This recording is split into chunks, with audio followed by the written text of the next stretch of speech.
Assalamualaikum warahmatullahi wabarakatuh. Salam guru penggerak. Perkenalkan, nama saya Siti Nuraini. Saya calon guru penggerak angkatan 7 dari Kabupaten Sumedang. Pada video ini berisi mewujudkan budaya positif melalui keyakinan kelas. Latar belakang dalam pelaksanaan aksi nyata ini adalah membangun karakter yang dapat dilakukan dengan cara pembiasaan yang baik. Pembiasaan positif inilah yang dinamakan dengan budaya positif. Agar tercipta karakter yang baik, maka perlu juga adanya budaya yang positif. Budaya positif di sekolah sangat penting untuk dikembangkan. Dikarenakan sekolah merupakan bagian dari pusat pendidikan, tempat tumbuh dan berkembangnya karakter siswa. Salah satu langkah dalam membentuk lingkungan kelas ini mendukung terciptanya budaya positif, yaitu dengan menyusun keyakinan kelas, sehingga siswa memiliki keyakinan dan kesadaran akan penerapan disiplin berdasarkan motivasi internal yang nantinya memiliki karakter yang kuat sesuai dengan profil pelajar Pancasila.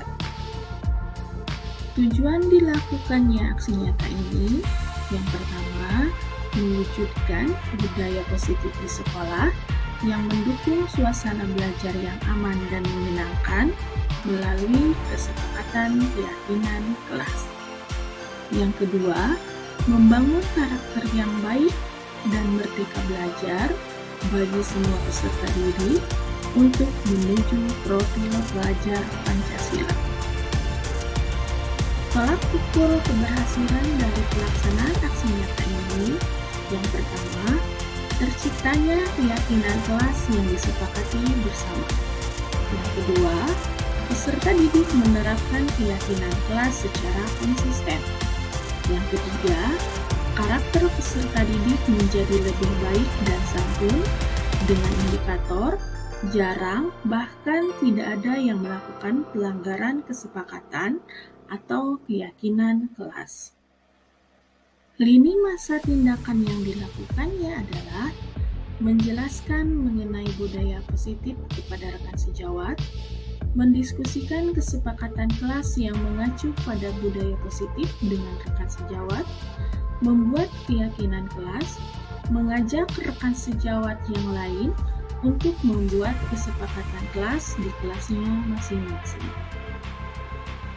Untuk kelancaran pelaksanaan aksi nyata, dibutuhkan dukungan dari berbagai pihak, di antaranya kepala sekolah, rekan sejawat, peserta didik, dan orang tua. Berikut ini adalah video pada saat penyusunan keyakinan kelas yang dilakukan secara bersama-sama dengan semua peserta didik.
Berikut ini adalah keyakinan kelas yang telah kami sepakati.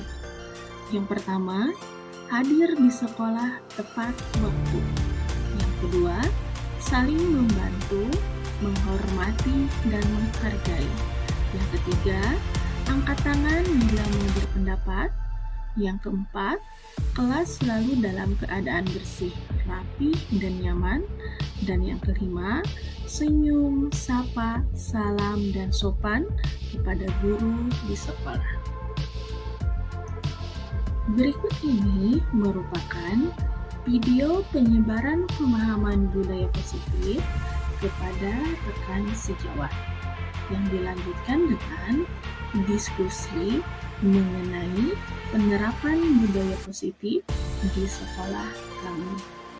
Mencoba berbagi pengalaman, berbagi sharing tentang materi yang saya pelajari di pendidikan calon guru penggerak.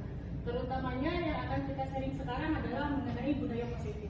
Tapi mungkin sebelumnya kita sudah melaksanakan, sudah melakukan, hanya saja belum pernah mendengar apa sih itu budaya positif yang sebenarnya. Sharing.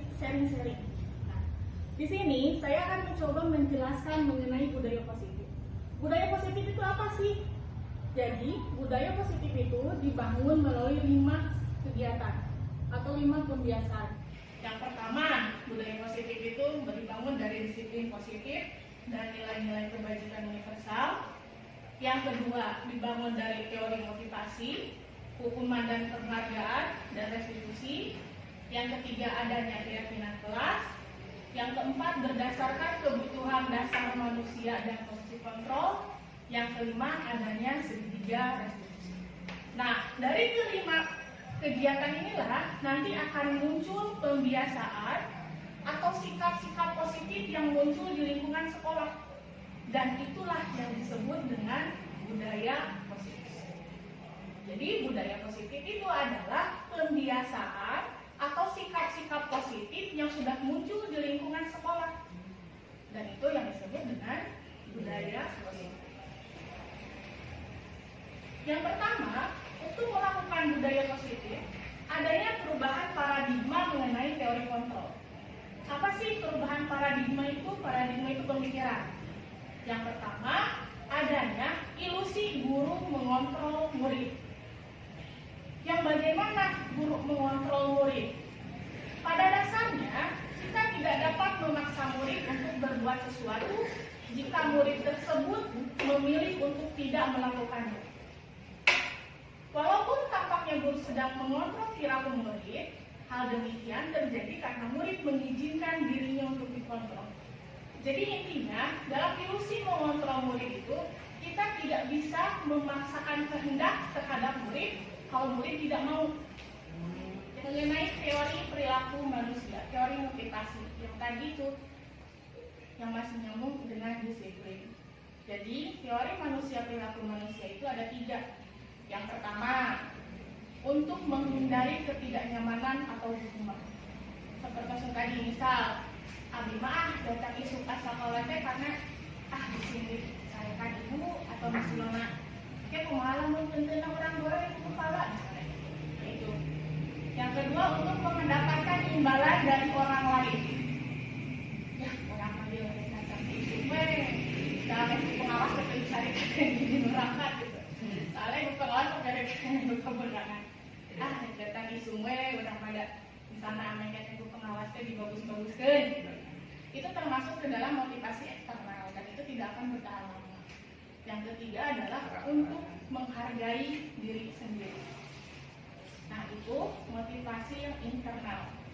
Sebenarnya tujuan dari disiplin positif itu ini, bukan karena ingin imbalan dari orang lain, bukan karena takut hukuman atau bukan karena ketidaknyamanan, tapi tujuannya untuk menghargai diri sendiri. Jadi kita harus baca lagi, saya itu siapa sih sebenarnya? Itu teori motivasinya. Kenapa begitu? Karena merdeka menurut Ki Hajar Dewantara itu, merdeka itu tidak hanya terlepas dari perintah atau tidak hanya terlepas dari ajakan orang lain, tetapi juga sangat dalam memerintah diri sendiri. Itu definisi merdeka menurut Ki Hajar Dewantara. Jadi menurut orang akan lebih memotivasi seseorang dari dalam. Seorang akan lebih tergerak dan bersemangat untuk menjalankan keyakinannya daripada hanya sekedar mengikuti serangkaian peraturan tertulis tanpa makna. Jadi keyakinan kelas itu sami sapertos aturan kelas. Tapi kunaon bahasana harus keyakinan, karena yang tadi itu kalau peraturan kan menjalankannya secara mungkin ada yang secara terpaksa, karena menghindari hal-hal yang tadi tidak enak, tidak nyaman, atau menghindari hukuman. Tapi di sini bahasnya lebih ke keyakinan kelas. Jadi lebih menanamkan kepada internal, intrinsiknya. Misalnya ayah bunda di kelas makan, sesuai nggak yang dengan keyakinan kelasnya? Menurut kamu itu benar nggak kalau makan lagi belajar? Kalau bicara ke peraturan, menurut aturan boleh nggak? Enggak. Gimana gitu. Tapi kalau keyakinan kelas itu lebih ke dalam diri seseorang. Mereka perlu mendengarkan dan memahami arti sesungguhnya tentang peraturan yang diberikan. Jadi untuk secara aturan di kelas tidak boleh makan. Kan udah kayak kudu paham. As namanya itu bener gitu dan dengan diajar. Apa nilai-nilai kebajikan di balik peraturan tersebut? Apa tujuan utamanya dan menjadi tidak tertarik atau takut sehingga hanya sekedar mengikuti serangkaian peraturan yang mengatur mereka tanpa mereka tidak memahami tujuannya. Jadi lebih meyakinkan dan mereka lebih muncul motivasi dalam dirinya untuk lebih baik lagi. Ini tata cara mengenai pembuatan keyakinan kelas. Ini contoh keyakinan kelas. Kalau dalam keyakinan kelas diusahakan untuk menggunakan kalimat yang positif. Jadi misalnya untuk dilarang makan di dalam kelas, jangan berlarian ketika belajar. Itu kan ada kalimat negatifnya, misalkan dilarang, jangan. Nah, kalau misalnya di dalam keyakinan kelas itu usahakan cari kalimat yang maksudnya sama, hanya kalimatnya yang lebih positif. Seperti misalnya ini untuk kelas 1, setiap anggota kelas perlu belajar. Jadi ketika misalnya tadi ada yang tidak belajar di kelas, sesuai nggak dengan keyakinan kelas kita? Anaknya tidak. Terus seharusnya yang seharusnya bagaimana? Jadi lebih mengembalikan lagi ke anak, bagaimana dia bisa memahami apa mengenai keyakinan kelas tersebut. Jadi hindari kata-kata yang berkalimat negatif. Diusahakan memiliki kalimat positif untuk keyakinan kelas. Atau misalnya dilarang berlarian di koridor kelas, kita bisa ganti dengan berjalan dengan 5 posisi kontrol sebagai guru. Yang pertama adalah sebagai pembuku, kedua sebagai pembuat rasa bersalah, yang ketiga sebagai teman, keempat sebagai pemantau, dan yang kelima sebagai manajer. Dari kelima posisi kontrol ini, yang paling ideal untuk dijalankan oleh seorang guru adalah posisi kontrol sebagai manajer. Guru sebagai pembukunya itu mah otomatis ketika ada anak yang melakukan kesalahan, dihukum. Biasanya guru berbuat menghardik, menunjuk, menyakiti, atau guru berkata, kalau kamu tidak melakukannya, awas ya. Nah itu tidak baik untuk kedepannya. Untuk membuat rasa bersalah seperti yang tadi, itu akan teringat bahwa dia itu melakukan kesalahan. Sebagai teman, nah ini yang kadang dilema dilakukan adalah sebagai teman. Kurang teh akrab jeung budak-budak teh jadingan lunjak. Ari budak aya nama dikerasan enggak? Bisa dikeraskan. Lebih keras itu. Tapi ari kurang akur jeung budak-budak teh jadi tidak ada batas. Serba salah. Nah, itu. Sebagai pemantau, sebagai pencatat. Nah, karena yang paling ideal dari kelima ini adalah posisi kontrol sebagai manajer. Ketika ada yang melakukan kesalahan, mengajukan beberapa pertanyaan, kenapa melakukan itu, menurut kamu itu yang dilakukan itu benar atau tidak, terus kedepannya seharusnya kamu bagaimana, apa saja yang akan kamu lakukan sebagai manajer. Apa yang kita yakini, menguatkan pribadi murid melakukan dirinya, dan bagaimana caranya bisa memperbaiki keadaan. Dan yang paling ideal, kalau nggak salah, materi ini dan video dari kelimanya ini ada di topik kurikulum merdeka, ada di KM, contoh contohnya ada. Dan ini yang terakhir, segitiga restitusi. Apa sih segitiga restitusi itu? Kalau restitusi kan tadi sudah kita pahami sebelumnya. Restitusi itu adalah sikap untuk mengembalikan anak pada kelompoknya, tapi dengan cara tidak memahami apa kesalahan dia sebenarnya. Dalam melaksanakan ini ada 3 tahapan. Yang pertama, menstabilkan identitas, memvalidasi kebutuhannya, dan yang ketiga, menanyakan keyakinan. Jadi ketika ada yang melakukan sebuah kesalahan, kita bisa melakukan ini.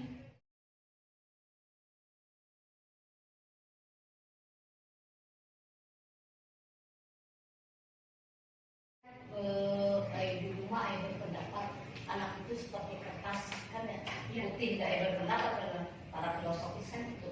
Tak berarti ayah mah ku ayah nganika itu kadinya pendapatnya itu bagaimana hal yang menulisnya kertas yang putih kan bagaimana menulisnya mau hitam deh mau merah. Nah ayah kan itu anak itu kan seperti kamali dina lesson tadi kan menggali yang di dalam diri anak itu digali lalu diluruskan, disalurkan.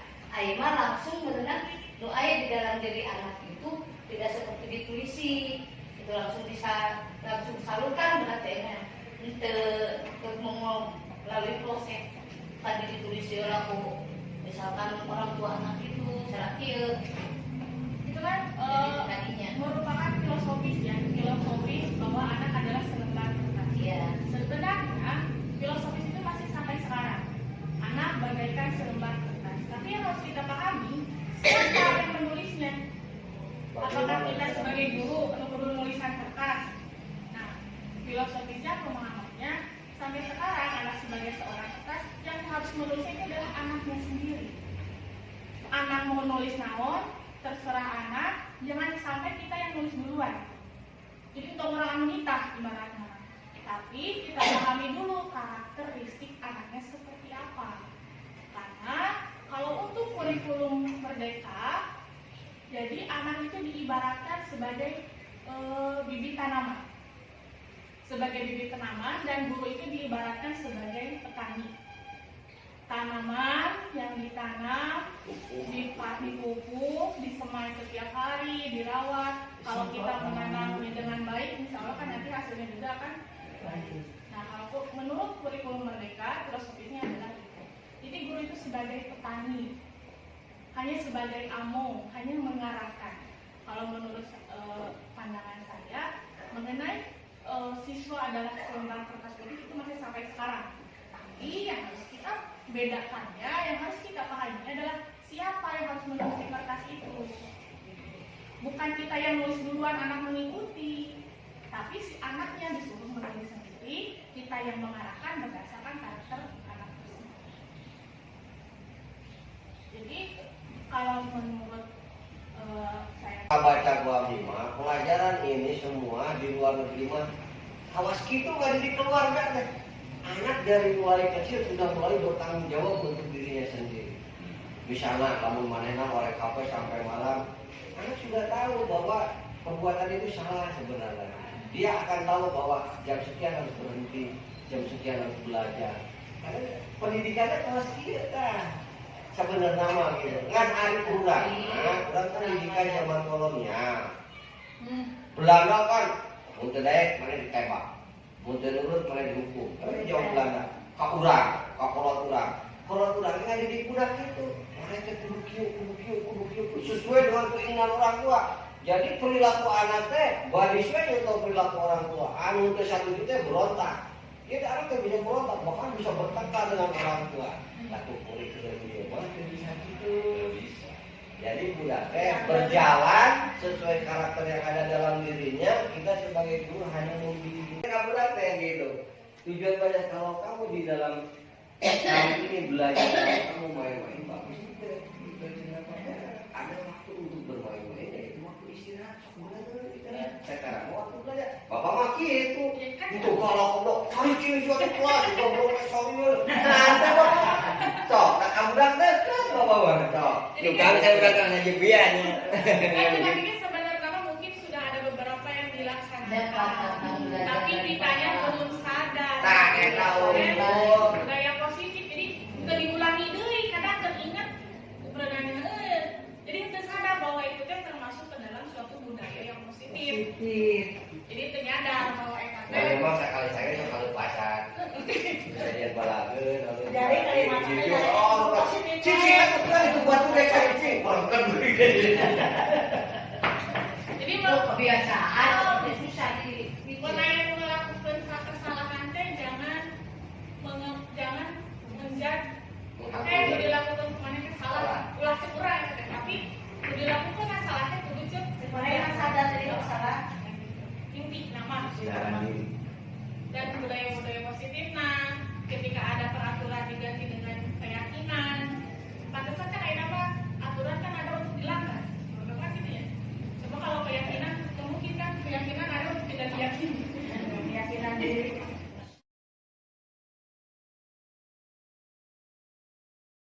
Assalamualaikum warahmatullahi wabarakatuh. Terima kasih kepada Ibu Siti Nuraini yang telah memberikan pembelajaran yaitu tentang budaya positif. Memang bagus karena budaya positif yaitu ada 5 ya. Kemudian saya mengambil salah satu contoh secara pembiasaan.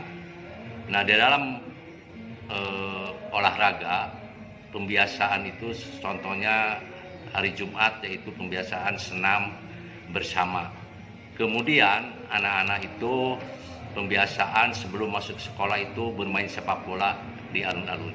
Nah, saya sebagai guru itu harus mengarahkan atau menuntun, itu lebih baik untuk pembiasaan. Terima kasih. Wassalamualaikum warahmatullahi wabarakatuh. Terima kasih kepada Bu Aini yang telah memberikan materi tentang budaya positif pembelajaran. Setelah saya mengikuti apa yang disampaikan oleh Bu Aini, ternyata memang sangat baik sekali budaya positif ini diterapkan baik bagi guru sendiri maupun bagi anak-anak. Karena di dalam pembelajaran budaya positif ini menekankan kepada kesadaran diri masing-masing. Saya ini siapa, harus bagaimana, harus berbuat apa. Sehingga sesuatu yang kita berikan kepada murid, mereka benar-benar paham sesuai dengan keyakinan bahwa yang dilakukannya itu adalah benar-benar sesuatu yang bermanfaat buat dirinya dan buat orang lain. Terima kasih.